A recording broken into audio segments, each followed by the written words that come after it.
कई साधु ऐसे हैं पाखंडी जो महिलाओं को पीट रहे हैं, कई ऐसे पाखंडी साधु हैं जो बहुत ही भद्दे शब्द बोल रहे हैं जो मैं माइक पे बोल ही नहीं सकता।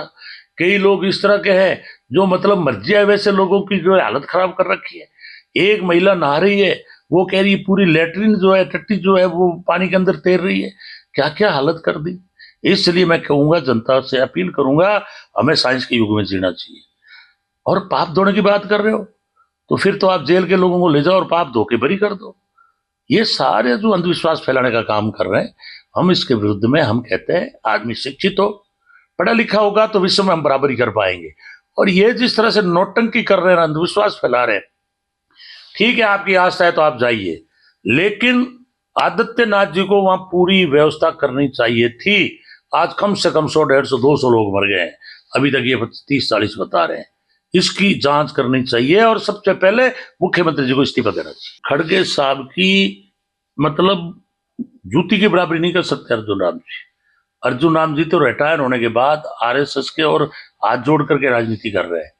और खड़गे जो बोल रहा है, खड़गे साहब वो बोल रहे हैं अपने माइंड से, विचार से। उन्होंने बिल्कुल विरोध किया है अंधविश्वास का। उन्होंने कहा कि डुबकी लगाने से कोई आपका पाप धुल जाएगा। अगर डुबकी लगाने से पाप धुलने की बात आएगी तो आदमी पाप करेगा, मर्डर करेगा, नहा करके वापस आ जाएगा। उल्टा आप जो है पाप को बढ़ावा दे रहे हो। इसी के विरोध में बयान दिया था अर्जुन राम ने कि टिक्का टिप्पणी करती है कांग्रेस। मैं वही कह रहा हूं कि अर्जुन राम जी तो 16 संस्कार भी मानते हैं। अर्जुन राम जी भयंकर अंधविश्वासी हैं। कोरोना में भी उन्होंने दीपक जला के कहा था दीपक तो जलाना है, मोदी जी का कहना है। थालियां भी इन्होंने बजवाई थी, टॉर्च भी जलवाई थी। तो ये खुद अंधविश्वासी है और मुझे दुख है। और अंबेडकर साहब ने कहा था कि अगर पढ़ा लिखा आदमी शिक्षित होकर और अनपढ़ से भी ऐसी बातें करता है तो वो पढ़ा लिखा होना भी बेकार है। और अर्जुन राम जी आज जिस पद पे बैठे हैं, पद बहुत बड़ा है। मैं तो कहूंगा कि अर्जुन राम जी 1000 साल उम्र आपकी नहीं है। आप कानून के दायरे में रहे, कानून से चलें, कानून मंत्री है आप। दूसरा, आप अंधविश्वास की तरफ लोगों को मत घुमाओ। पढ़ाई से काम चलेगा। तंदूरे का हारमोनियम का आपको शौक है, मुझे भी शौक है, मैं घर में बजाता हूं। लेकिन तंदूरे के आधार पर झूठ बोलकर, अंधविश्वास फैलाकर समाज को मिसगाइड मत करो।